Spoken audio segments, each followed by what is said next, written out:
99% लोग करते हैं ये गलती। घर में शिवलिंग स्थापना से पहले जान ले, शिव पुराण में बताई गई है 6 बातें। नमस्कार दोस्तों, हर हर महादेव। कैसे हैं आप लोग? कमेंट बॉक्स में जरूर बताइएगा दोस्तों। देवों में देव महादेव भगवान शिव सबसे दयालु देवता माने जाते हैं। कहते हैं भगवान शिव को प्रसन्न करना बहुत ही आसान है। यदि आप मात्र एक लोटा जल और एक बेलपत्र शिव पर अर्पित कर दे तो भगवान शिव अपने भक्तों की मनोकामना को पूरा करते हैं और इसीलिए शिव भक्त ज्यादातर अपने घरों में शिवलिंग की स्थापना करते हैं। शिव पुराण के अनुसार नियमित रूप से शिवलिंग पर जल अभिषेक किया जाए, नियमित रूप से शिवलिंग की पूजा की जाए तो भगवान शिव शिखर प्रसन्न होते हैं और अपने भक्तों की मनोकामना को जरूर पूरा करते हैं। लेकिन घर में शिवलिंग स्थापना के कुछ नियम बताए गए हैं। यदि आप शिव पुराण के अनुसार बताए गए इन नियमों का पालन नहीं करते हैं तो आपके घर में परेशानी का कारण बन सकते हैं और घर में शिवलिंग स्थापना करते समय 99% लोग ये गलती कर जाते हैं। तो चलिए जानते हैं आज के इस वीडियो में कि शिव पुराण में शिवलिंग रखने के क्या क्या नियम बताए गए हैं और यदि आपने अपने घर में शिवलिंग स्थापना किया हुआ है तो किन किन गलतियों को करने से बचना चाहिए। वीडियो में आगे बढ़ने से पहले जो भी लोग भगवान शिव के भक्त हैं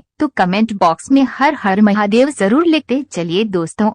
यदि आप अपने घर में शिवलिंग की स्थापना करने की सोच रहे हैं या पहले से आपने किया हुआ है तो इस चीज का ध्यान रखें कि शिवलिंग का आकार कभी भी बड़ा नहीं होना चाहिए। घर में हमेशा छोटे से छोटा शिवलिंग रखे। 3 इंच का शिवलिंग रखे, जितना हमारा अंगूठे का पूर्व होता है इतना बड़ा शिवलिंग हम अपने घर में रखना चाहिए। इससे बड़ा शिवलिंग घर में नहीं होना चाहिए। जितना बड़ा शिवलिंग होता है उतने ही उनकी हमें नियमित रूप से व्यवस्था करनी पड़ती है और बड़े शिवलिंग हमेशा मंदिरों में होते हैं और बड़े शिवलिंग की यदि आप घर में रख रहे हैं तो उनके प्राण प्रतिष्ठा करनी पड़ती है और घरों में शिवलिंग की प्राण प्रतिष्ठा नहीं कराई जाती है। घर में आप शिवलिंग का जल अभिषेक कर सकते हैं, पंचामृत से स्नान कर सकते हैं। रोज आपको शिवलिंग पर जल अर्पित करना है, इसलिए घरों में हमेशा छोटे से छोटा शिवलिंग रखें। यदि आप नियमित रूप से रोजाना शिवलिंग का जल अभिषेक कर सकते हैं तो रोजाना शिवलिंग की पूजा कर सकते हैं तो ही अपने घर में शिवलिंग स्थापित कीजिए। यदि आप रोजाना शिवलिंग की पूजा नहीं कर सकते नियमित रूप से तो अपने घर में शिवलिंग स्थापित मत कीजिए। शिव पुराण में कहा गया है कभी भी घर में एक से ज्यादा शिवलिंग नहीं रखना चाहिए। यदि आपके घर में पहले से कोई शिवलिंग है और आप दूसरा शिवलिंग रखने की सोच रहे हैं तो उसे शिवलिंग को हटा करके किसी मंदिर में यहाँ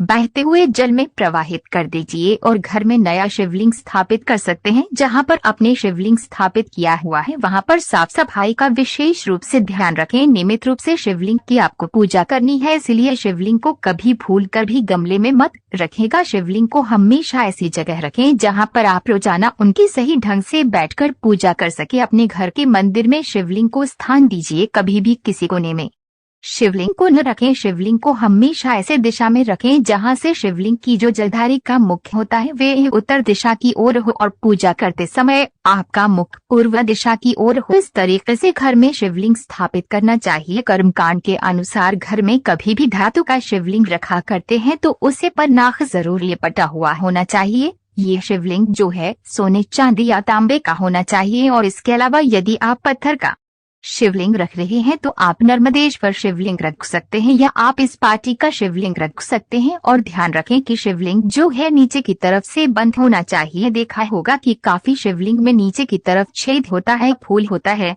तो ऐसा शिवलिंग मंदिर में नहीं रखेगा। ये जो शिवलिंग होते हैं या बाहर मंदिरों में होते हैं, घर में हमेशा बंद शिवलिंग रखें और छोटी से छोटा शिवलिंग रखें। शिवलिंग है तो शिव परिवार की मूर्ति जरूर रखें। घर में कभी भी शिवलिंग को अकेला न रखें। कुछ लोग अपने घर से बाहर गमले में शिवलिंग स्थापित करते हैं तो आप खुद सोचिए, जिनको अपने भगवान गणेश जी जो किसी के पुत्र हैं उनको आप मंदिर में तिजोरी में स्थान दे रहे हैं और उनके पिता को आप बाहर गमले में रख रहे हैं, तो ऐसी गलती भूल से भी ना करें। दोस्तों कैसी लगी जानकारी कमेंट बॉक्स में जरूर बताइएगा। दोस्तों वीडियो पसंद आई हो तो इसे लाइक कीजिएगा, ज्यादा से ज्यादा शेयर कीजिएगा। अगर आप हमारे चैनल पर पहली बार आए हैं तो चैनल को सब्सक्राइब करके बेल आइकन प्रेस कर लीजिएगा ताकि हमारे वीडियो का नया नोटिफिकेशन सबसे पहले आपको मिले। तो दोस्तों फिर मिलते हैं किसी दूसरे वीडियो में, तब तक के लिए नमस्कार। हर